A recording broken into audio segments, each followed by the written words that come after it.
आऊज़ु बिल्लाहि मिनश शैतानिर रजीम बिस्मिल्लाहिर्रहमानिर्रहीम अल्लाहुम्मा सल्लि अला सय्यदना मौलाना मुहम्मदिन वाला आलिहि व सहबिहि व बारिक वसल्लम। तमाम तारीफ़ें रब्बुल इज़्ज़त की हैं जो तमाम जहानों को पालने वाला है। मैं हूँ हकीम आमिर शहज़ाद डस्का से।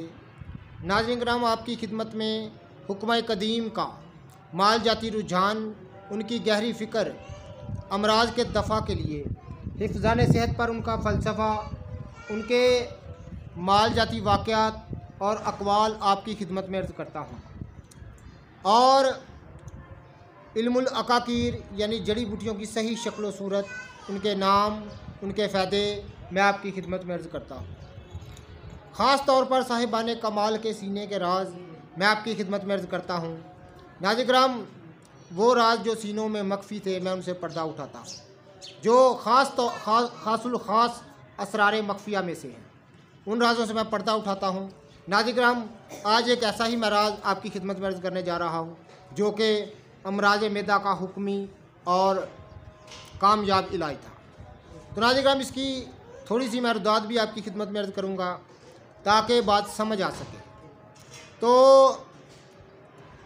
तमाम सवालों के आपको जवाब भी मिल जाएंगे इस वीडियो में, और अमराज मैदा पर हम बात करेंगे। तो थोड़ी सी मैं रुदात आपकी खिदमत में अर्ज़ कर दूँ। नाज़रीन किराम, आज मैं ज़िक्र करने जा रहा हूँ नारंग मंडी का। नारंग मंडी मुझे अच्छी तरह याद है और मैं उधर जाया करता था, और बाइक पर सफ़र करते हुए मैं नारंग मंडी जाया करता था बीचों बीच। तो नाज़रीन किराम, आज भी वो मंज़र मुझे याद आता है। रास्ते में सब्ज़ व शदाब खेत और बकरियों के रेवड़ और भैंसों का चरना और ख़वातीन का हाथों के साथ गोबर के उपले बनाना, किसानों का चारा काटना, ये तमाम चीज़ें मैं देखा करता था। और ये तमाम चीज़ें बहुत ही अपना रूह को ताज़गी बख्शने वाली थी। तो मैं उधर जाया करता था। नारंग मंडी में किसी ज़माने में एक चिराग रोशन था, एक शम्मा इल्म व हिकमत की रोशन थी। नाज़रीन किराम, उस शम्मा से मुराद है जनाब हाज़क हकीम हाज़क मौलवी नवाजुद्दीन अकबर साहब। उनका बड़ा नाम है। वो नारंग मंडी में मुकीम थे और मैं उनके पास जाया करता था। वो अपने ज़माने के बहुत बड़े उस्ताद थे फ़न तिब के, और हाज़क उनका लक़ब था। यानी हाज़क कहते हैं जो उस्ताद का दर्जा रखता हो, और उसको हाज़िक कहा जाता है। तो चूँकि मेरी उम्र उस वक़्त नौजवानी की थी, तो उनसे मेरा तल्लुक़ बन गया। मैं उनके पास जाया करता था। जब मैं जाया करता था तो वो अपने जो तालिब इल्म थे, चूँकि वो दरस निज़ामी पढ़ाया करते थे, और साथ में जो है वो तबाबत कताबत ये उनका मशगला था। कताबत भी और तबाबत भी। वो हाथ से उर्दू लिखा करते थे। इस कदर खुश ख़त था उनका कि मैं आपको बता नहीं सकता। और कमाल का उनकी तशख़ीस उनकी बला की सी थी। इस कदर तशख़ीस वो मर्ज़ को इतनी बारीकी से जांच उसकी पड़ताल कर लेते थे कि मैं आपको बता नहीं सकता। और थोड़ी देर में वो अपने ज़माने के बड़े लायक और हाज़क हकीम थे, हकीम हाज़क मौलवी नवाजुद्दीन अकबर साहब। तो मैं वहाँ जाया करता उनके। हाँ, तो वो जब मैं जाया करता मुझे देख कर कहते, आपने तमाम तालिब इल्मों को और लोगों को कहते कि वो देखो मेरा बेटा आ गया। तो इस तरह के उनके साथ मेरे तल्लुक़ थे। तो आज भी उनकी यादें रह गई हैं। तो नाज़रीन किराम, वो ज़माना गुज़र गया, वो वक़्त गुज़र गया। तो आज हम जब बाहर जाते हैं, हर तरफ कहीं कहीं शायद कोई चिराग नज़र आए, नहीं तो मकरो फ़रेब के ही नज़र आता है हर तरफ। तो वो लोग बड़े सादा थे, बड़े लगाव रखने वाले, और फ़न तिब से बड़ी मोहब्बत रखने वाले, और ख़ास तौर पर फ़न तिब की खिदमत करने वाले लोग थे। तो नाज़रीन किराम, वो इलाज मुआलजा में बड़ी महारत रखते थे। अपने ज़माने के वो उस्ताद माने जाते थे। वो नारंग मंडी का आज भी मुझे याद है मदर जाया करता और वो आने नहीं दिया करते थे। तो मैं फिर अपनी उज़र बताना, उनको मजबूरी बतानी, तो फिर वो कहते चलो कोई बात नहीं, तो दूसरी बार जब आओगे तो जल्दी आना। तो नाज़रीन किराम वो मुझे ख़ुद बताया करते थे कि फ़न हिकमत और कताबत और तबाबत हमारे गालबन ये 40वीं पीढ़ी में जा रही है, यानी 40वीं पीढ़ी से कताबत और हिकमत हमारे यहाँ चल रही है। तो नाज़रीन किराम ये मेरे पास एक किताब है दिली और तिब यूनानी। तो नाज़रीन किराम ये उस ज़माने में उन्होंने मुझे दी थी और चलो इसमें वो तो खस्ता हो गई, लेकिन मैं इसका नई इशात भी मैंने ली है। तो इस किताब में उनके अबोजुदाद का जिक्र है, आप ख़ुद अंदाज़ा कर लें। ये दिल्ली के जो नामवर अतबा हैं उन पर, उनकी ज़िंदगियों पर यह किताब मुश्तमिल है। तो इस किताब में उनके अबोजुदाद का जिक्र है, चूँकि वो पीछे दिल्ली से थे और काफ़ी अरसे से नाज़रीन किराम वो दिल्ली को छोड़कर बस इस तरह वो दर बदर होते हुए इधर नारंग मंडी में मुकीम हो गए। तो चूँकि वो महाजर नहीं थे, वो तकसीम से पहले ही यहाँ गालबन वो ख़ुद बताया करते थे कि 1890 के दहाई में वो यहाँ पर आ गए थे, उनके अबाउजदाद यहाँ आ गए थे, वो ख़ुद बताया करते थे। तो नाज़रीन किराम बड़े लतीफ़ किस्म के इंसान थे, बड़े मदब्बर किस्म के इंसान थे और फ़न कताबत और फ़न तिब से बड़ी लगाव रखने वाले इंसान थे और तशख़ीस उनकी बला की सी और सादा चीज़ों से इलाज किया करते थे। यही बताना मेरा मकसूद है। नाज़रीन किराम इतनी लंबी जो मैं आपको बात बताता हूँ, इसमें मफ़हूम ये होता है कि देखें वो लोग किस कदर सादा चीज़ों से इलाज किया करते थे और कामयाब इलाज किया करते थे और बेमिसाल इलाज होता था उनका सादा चीज़ों से। आज ऐसा ही उनका सीने का राज और बिल्कुल सादा चीज़ जो अमराज़ मैदा पर है, मैं उसका जिक्र करने जा रहा हूँ।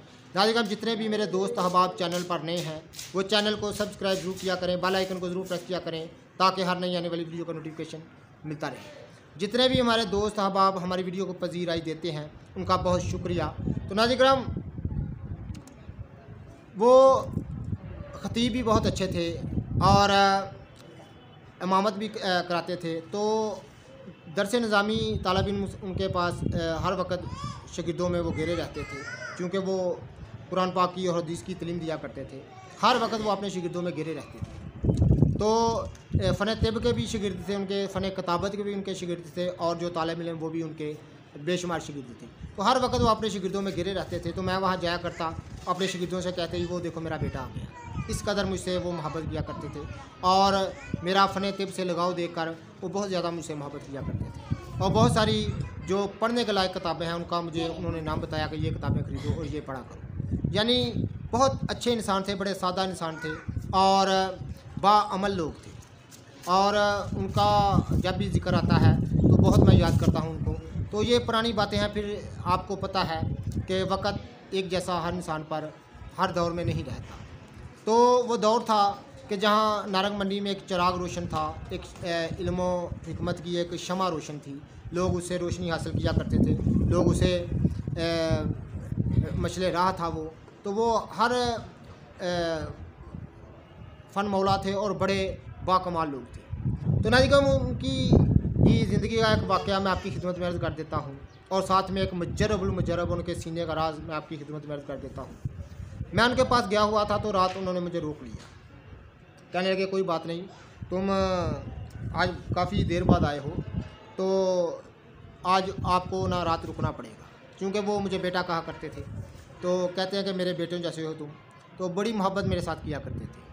तो उनके घर भी मेरा आना जाना था। ये नहीं कि उनके सिर्फ़ दुआ खाना में या जो तालिब इल्म उनके साथ नहीं, वो उन्होंने मुझे अपने रैश में भी आने की इजाज़त दी हुई थी। वो कहते हैं बेटा ये आपका अपना घर है। उनकी बच्चियाँ भी थी, बच्चे भी थे, लेकिन उन्हें मुझे इजाज़त दी हुई थी कि जब आपका दिल करे आप आएँ, आपको लिए कोई ममानत नहीं है।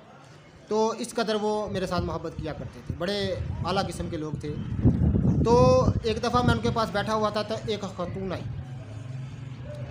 खतून आई तो वो हाथ में एक मठियाई का डब्बा और हकीम साहब के लिए एक सफ़ेद बोस्की रंग का सूट उसने हाथ में पकड़ा हुआ था, तो कुछ रुपए पकड़े हुए थे। तो वो हकीम साहब से ज़िद कर रही थी कि ये, मैं उनके पास बैठा हुआ था, तो हकीम साहब से ज़िद कर रही थी कि ये आप रख लें, तो वो रखने से इनकार कर रहे थे। तो रखने से इनकार कर रहे थे, तो हकीम साहब, वो काफ़ी ज़िद की, तो हकीम साहब ने रख लिया। तो कहने लगे, हकीम साहब आपका बहुत शुक्रिया, आपने मेरा इलाज किया है। तो मेरी तरफ मतवज्जा हुए, तो कहने लगे कि इस खातून से पूछो कि ये कितनी दहाइयों से, कितने सालों से अमराज मैदा में मुब्तला थी।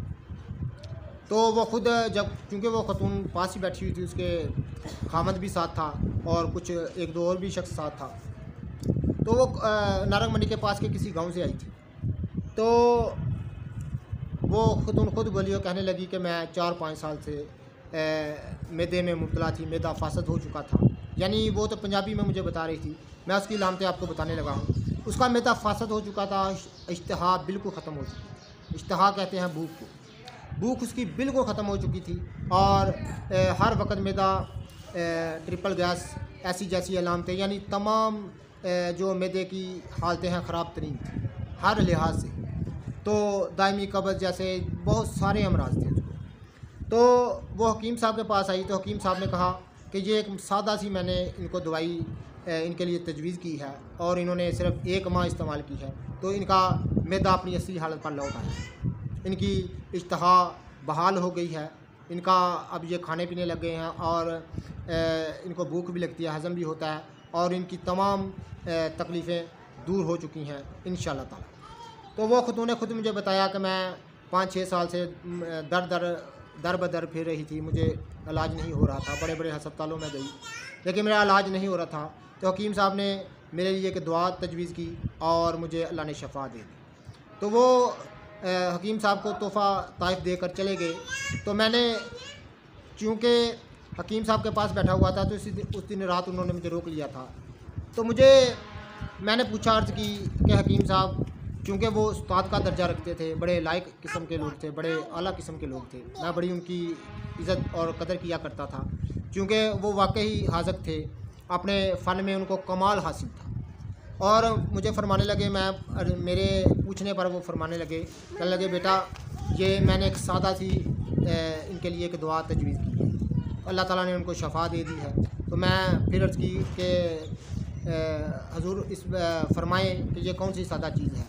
उन्होंने कहा कि ज़ीरा सफ़ेद था, जो कि सिरका अंगूरी में मैंने मदब्बर किया हुआ था। देखिए नाज़रीन किराम, किस कदर जिन चीज़ों को हम आम और मामूली जानते हैं, अतबाए हाज़िक़ की मैं बात कर रहा हूँ, मैं ये सोना बनाने वाले ये इनकी बात नहीं कर रहा, मैं अतबाए हाज़िक़ीन की बात कर रहा हूँ। किस कदर देखो उनको अबूर हासिल था मुफ़रत चीज़ों का, वो सादा चीज़ों से इलाज किया करते थे, और मुज़मन से मुज़मन अमराज दफ़ा हो जाते थे, अमराज को दुम दबा कर भागना पड़ती थी। ये काबुल लोगों की मैं बात कर रहा हूँ। तो मुझे कहने लगे कि ज़ीरा सफ़ेद था, वो मैंने सिरका अंगूरी में उसको मदब्बर किया हुआ है, तो वो मैंने दिया इनको, 3 वक्त में पानी के साथ खाने को दिया। अल्लाह ताला ने इनके तमाम ज़ुफ़, जो मैदे का ज़ुफ़ था, वो दूर हो गया। तो नाज़रीन मैं उसकी तरकीब में आपकी खिदमत में अर्ज़ कर देता हूँ। ज़ीरा सफ़ेद 1 पाव, जो उस तरीके से वो तैयार किया करते थे, ज़ीरा सफ़ेद 1 पाव, और सिरका अंगूरी हस्बे ज़रूरत। सिरका अंगूरी एक बर्तन में ज़ीरा सफ़ेद को अच्छी तरह साफ़ कर लें, छाट फूँक कर उसको साफ़ कर लें, तिनका वगैरह निकाल कर किसी बर्तन में डालकर सिरका ऊपर इतना डालें कि वो उससे तमाम सिरका भीग जाए। जब वो भीग जाए तो नाज़रीन 2-3 दिन भीगा रहे, उसके बाद अगर सिरका कम हो जाए तो थोड़ा सा वो डाल दिया करें, उसको अच्छी तरह से तमाम वो ज़ीरा जो है सिरके अंगूरी को पी जाए और फूल जाए। 2-3 दिन के बाद उसको बाहर निकाल कर किसी कागज़ पर या किसी चीज़ पर उसको फैला दें धूप में, ताकि वो खुशक हो जाए। और जब आप उसमें सिरका डालें, उसमें नाज़रीन सिर्फ 2 माशा तज़ाब गंधक आपने डालना है, यानी 1 पाव उसका वज़न होना चाहिए, उसमें सिर्फ 2 माशा आपने तज़ाब गंधक के चंद कतरे से डाल देने हैं। उसके बाद उसको साए में खुशक कर लेना है, और जब वो खुशक हो जाए तो उसको ज़रा पीस लेना है मोटा मोटा, और उसमें काला नमक जो है, नमक स्याह जो है, जिसको हम जला हुआ नमक कहते हैं, इसकी भी इंशाअल्लाह ताला किसी दिन बात करेंगे। तो वो हस्बे ज़ायका आपने मिलाना है, और डिब्बे में संभाल रखना है। ये सादा सी दवाई थी जिससे मुज़मिन मर्ज़ दूर हो गया, और मैदे का ख़राब तरीन मरीज़ जो है वो तंदुरुस्त हो गया। तो मेरा बताने का, इतनी लंबी बात करने का मकसद सिर्फ ये होता है कि नाज़रीन कैसे लोग थे जो सादा चीज़ों और मुफरत चीज़ों पर अबूर रखते थे। तो आज का दौर ये है कि हमारी जहालत है, बेइल्मी है कि हम इन चीज़ों को जानते नहीं, इनको हकीर जानते हैं, इनको नकमी चीज़ें जानकर बड़ी बड़ी चीज़ों के पीछे भागते हैं। तो नाज़रीन किराम, ये हमारी बेइल्मी है, हमारी जहालत है। तो नाज़रीन किराम, अल्लाह ताला सबको, आपको, मुझे अपने हिफ्ज़-ओ-मान में रखे। तो जितने भी मेरे दोस्त अहबाब चैनल पर नए हैं वो चैनल को सब्सक्राइब ज़रूर किया करें, बेल आइकन को ज़रूर प्रेस किया करें ताकि हर नई आने वाली वीडियो का नोटिफिकेशन आपको मिलता रहे। और कमेंट करके हमारी रहनुमाई ज़रूर फरमाया करें। और जितने भी मेरे दोस्त अहबाब वीडियो को पज़ीराई देते हैं उनका बहुत शुक्रिया। अल्लाह हाफ़िज़।